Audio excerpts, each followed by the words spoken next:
Hello दोस्तों, DU का registration start हो चुका है। डीयू का 2020 में जो रजिस्ट्रेशन स्टार्ट होने थे एडमिशन के लिए वो स्टार्ट हो चुके हैं। अब आपको ये जानना ज़रूरी है इसमें फॉर्म फिल करने से पहले कि क्या क्या डॉक्यूमेंट्स आपको चाहिए। तो अभी स्टार्ट हुआ है तो अभी फॉर्म बिल्कुल ना भरें, एक दिन दो दिन वेट कर लें, अच्छे से देख लें कि क्या क्या डॉक्यूमेंट्स आपको चाहिए, किस तरह के डॉक्यूमेंट्स चाहिए। वो डॉक्यूमेंट्स आपके पास होने चाहिए जिस कंप्यूटर या फिर जिस मोबाइल से आप फिल करना चाहते हैं, तो उसमें सारे डॉक्यूमेंट्स होने चाहिए। उसका साइज़ कितने साइज़ का, ये सारी डिटेल, कौन से डॉक्यूमेंट चाहिए, वो सारा आप पहले देख लीजिए। उसके बाद ही आप अपना रजिस्ट्रेशन स्टार्ट कीजिएगा। तो आइए शुरुआत करते हैं, देखते हैं कौन कौन से डॉक्यूमेंट्स यहाँ पे आपको लगेंगे इस दौरान जब आपको फॉर्म फिल करना होगा। यहाँ पे आप देख सकते हैं कि document required for uploading eight the time of registration. तो वन बाय वन करके यहाँ पे हम लोग इसको देखेंगे। सबसे पहले है photo copy of all the documents listed below, कि आपको ये जो जितने भी डॉक्यूमेंट्स हैं उसके फोटोकॉपी आपको चाहिए जो भी लिस्टेड है।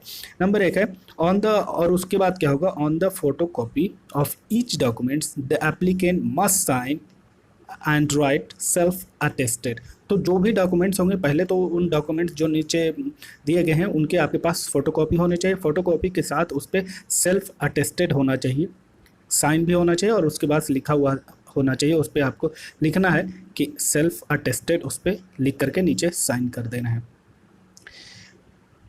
उसके बाद है scan all the self attested copies. जो आप कॉपी को जैसे ओरिजिनल होगी फोटो कॉपी कराएंगे, उसके बाद उस पर आप सेल्फ अटेस्टेड करके साइन करेंगे। उसके बाद उसका कॉपी, उस तमाम का फोटो कॉपी कर लेना है and keep them save on the device, laptop और mobile device on which you are carry out the online registration, जिस पे आपको अपना रजिस्ट्रेशन करना है। You will need all this scanned self attested copy handy to upload them to complete the online registration. यानी कि आपको पूरा रेडी होना चाहिए हर तरह से। तो आप पहले इसको देखिएगा, उसके बाद ही फॉर्म फिल करना स्टार्ट कीजिएगा। ये वो डॉक्यूमेंट्स हैं। The applicant will not be able to review application, pay the fee और submit application without uploading the mandatory documents. तो जो जो डॉक्यूमेंट्स यहाँ पे मांगे गए, अगर वो आप फिल नहीं करते हैं तो ना तो आप फी पे कर पाएंगे और ना ही आपको सबमिट का ऑप्शन दिया जाएगा। तो यहाँ पे लिस्ट ऑफ डॉक्यूमेंट्स है, क्या क्या डॉक्यूमेंट्स। पहले नंबर पे है आपका फोटोग्राफ होना चाहिए, पासपोर्ट साइज फोटोग्राफ। उसका जो साइज़ है वो 10 से 50 केबी के अंदर होना चाहिए, और ये जेपीजी, जेपीईजी और फिर पीएनजी फॉर्मेट में होना चाहिए। इसको याद रखिएगा, इन तीनों में से कोई एक होना चाहिए, दूसरा होगा तो वो आप अपलोड नहीं कर पाएंगे। दूसरे नंबर पे है स्कैन सिग्नेचर ऑफ एप्लीकेंट। आपका जो सिग्नेचर है वो स्कैन करा लीजिएगा। वो स्कैन आप मोबाइल से भी कर सकते हैं, और आपके पास अगर कोई शॉप वगैरह हो तो वहाँ से करा सकते हैं, लेकिन मोबाइल में भी आप अच्छे से कर सकते हैं। किसी से पता कर लीजिएगा कौन सा ऐप है स्कैन करने का। इसका जो साइज़ है 10 से 50 केबी के अंदर होना चाहिए, और ये भी जेपीजी, जेपीईजी और पीएनजी फॉर्मेट में हो तो होना चाहिए, ताकि आपको फॉर्म फिल करने में आसानी हो। तीसरे नंबर पे आता है self attested class 10 certificate marksheet containing date of birth.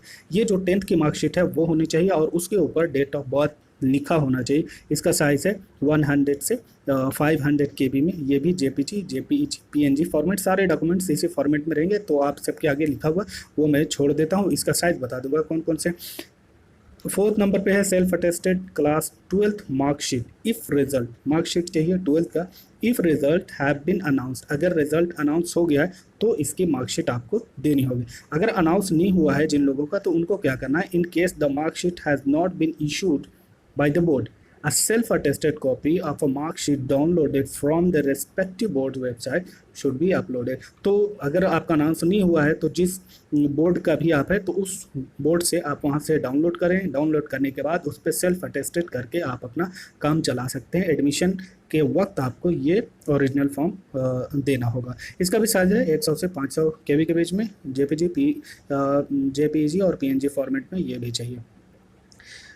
Fifth number पे है, पाँचवें नंबर पे SC ST PWD CW केवी मार्कशीट चाहिए। ये जितने भी कोटा हैं उन लोगों के लिए जो इसका फ़ायदा उठा रहे हैं, जिन लोगों को ये ऑप्शन दिया in the name of the applicant. और ये सारी जो मार्कशीट है, ये सारे जो डॉक्यूमेंट्स हैं उन पे जो नाम है वो आपका अपना होना चाहिए, जिस नाम से आप एडमिशन ले रहे हैं। Issued by the competent authority, ये भी 100 से 500 केबी में चाहिए। फॉर्मेट आप इसका देख लीजिए।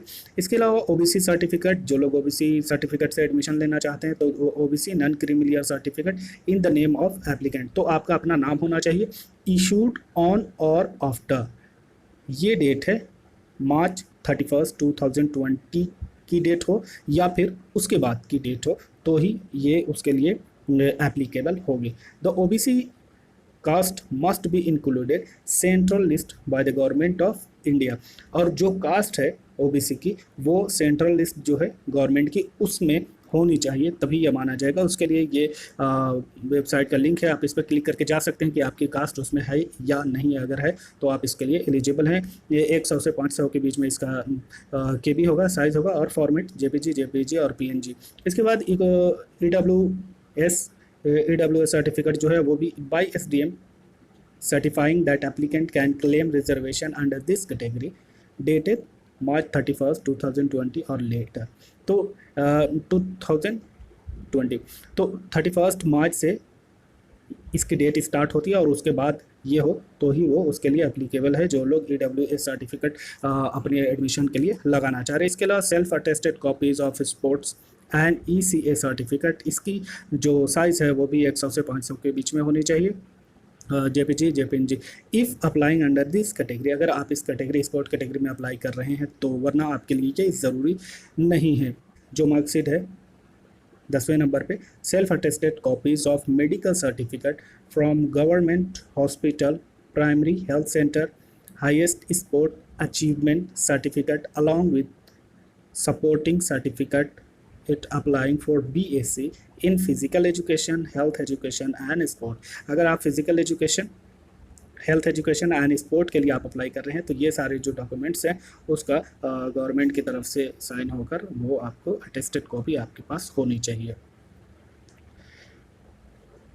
ये देख लीजिए, any certificate submitted under the categories mention in the sub heading 3, 4, 5 must match with the name that appear on their corresponding school board qualifying certificate।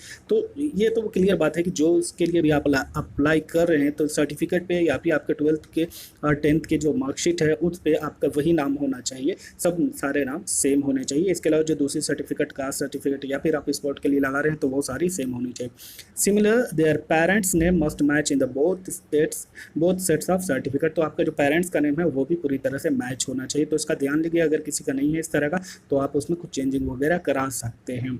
If applicant don't have this certificate at the time of application, अगर आप application के वक्त आपके पास ये time नहीं है तो वो क्या करें, they may upload the acknowledgement slip receipt of application and produce the original certificate at the time of admission. ये एक बहुत बड़ी बात यहाँ पे कही जा रही है कि जिन लोगों के पास if applicant don't have this certificate at the time of application, they may upload the acknowledgement slip receipt of application and produce the original certificate at the time of admission। आपको ऐसा लग रहा है कि आपके पास ये सारी सर्टिफिकेट नहीं है तो आप इसके लिए एक्नॉलेजमेंट स्लिप वगैरह, रिसिप्ट वगैरह कुछ इस तरह का एग्ज़ाम दिया होगा या फिर उसका स्लिप है, उससे पहले का जो प्रोसेस है 10th का 12th का जो भी ये प्रोसेस है वो उसकी जो जिससे आपको ये ऑथेंटिक आप साबित कर सकें कि ये जो सर्टिफिकेट के लिए आप अप्लाई कर रहे हैं वो जेन्युइन है। बाद में अभी नहीं है आपके पास, कुछ दिनों बाद जब वो प्रोसेस पूरा हो जाएगा तो आप उसे पूरा कर सकते हैं। तो ये एडमिशन के वक्त आप उसको सबमिट करना होगा। तो इस तरह से आपको बहुत अच्छा चांस दिया जा रहा है, मौका दिया जा रहा है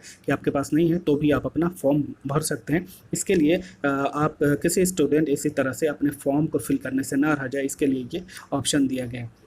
The uploaded document will be verified by the respective colleges within the stipulated time periods as will be declared by the university and colleges को जो टाइम और यूनिवर्सिटी और कॉलेजेस को जो टाइम दिया गया उसी के अंदर आपके डॉक्यूमेंट्स वगैरह वो चेक करके आपको बता देंगे। आपने अगर कोई गलत इन्फॉर्मेशन दी है और बाद में आपका ये पकड़ा जाता है एडमिशन वगैरह होने के बाद तो आपको यूनिवर्सिटी से भी बाहर किया जा सकता है, आपके खिलाफ एक्शन भी लिया जा सकता है और जो आपने फॉर्म फिल करते वक्त एप्लीकेशन फ़ी वगैरह जो दी थी वो भी आपकी वापस नहीं की जाएगी। तो इन सारी चीज़ों का आप ध्यान रखें और ये सारे डॉक्यूमेंट्स आप देख लें किस तरह से। एक चीज़ जो इस फॉर्म में जो क्लियरली लिखी हुई है वो जो सबसे इम्पोर्टेंट लगी कि अगर आपके पास कोई फॉर्म, आपके पास कोई डॉक्यूमेंट्स नहीं है तो उसकी एक्नॉलेजमेंट स्लिप या रिसिप्ट ऑफ एप्लीकेशन वो आप उस पर अपलोड कर सकते हैं स्कैन करके। लेकिन अगर आपके पास है तो आप अपनी सर्टिफिकेट ही अपलोड करें। तो ये सारे डॉक्यूमेंट्स थे जो आपको अपने फॉर्म फिल करने से पहले, रजिस्ट्रेशन करने से पहले आपको अपना स्टार्ट अपने पास रखना है, ताकि उस वक्त आपको कोई परेशानी ना हो। और सबसे बड़ी बात आती है वहाँ पे फॉर्म भरते वक्त, ये जो साइज़ है, साइज़ की बहुत प्रॉब्लम होती है हर चीज़ की। तो ये साइज़ अपनी सही करा लीजिएगा, वो इस साइज़ के अंदर ही रखिएगा, 10 से 50 के अंदर जो भी है, 100 to 500 KB के अंदर ही रखिएगा, जो बड़े डॉक्यूमेंट्स है जैसे यहाँ पे ये सारे हैं। तो इन सारी चीज़ों का ध्यान रखिएगा, क्योंकि फॉर्म भरते वक्त इसकी बहुत ज़रूरत पड़े, और कभी कभी अगर फॉर्म फिल नहीं होता है तो दोबारा करते हैं तो उसमें बहुत परेशानी वगैरह होती है। तो इस वीडियो में वही, मिलते हैं नए वीडियो में नए इन्फॉर्मेशन के साथ। तब तक के लिए आप अपना ख्याल रखें। Thank for watching, all the best.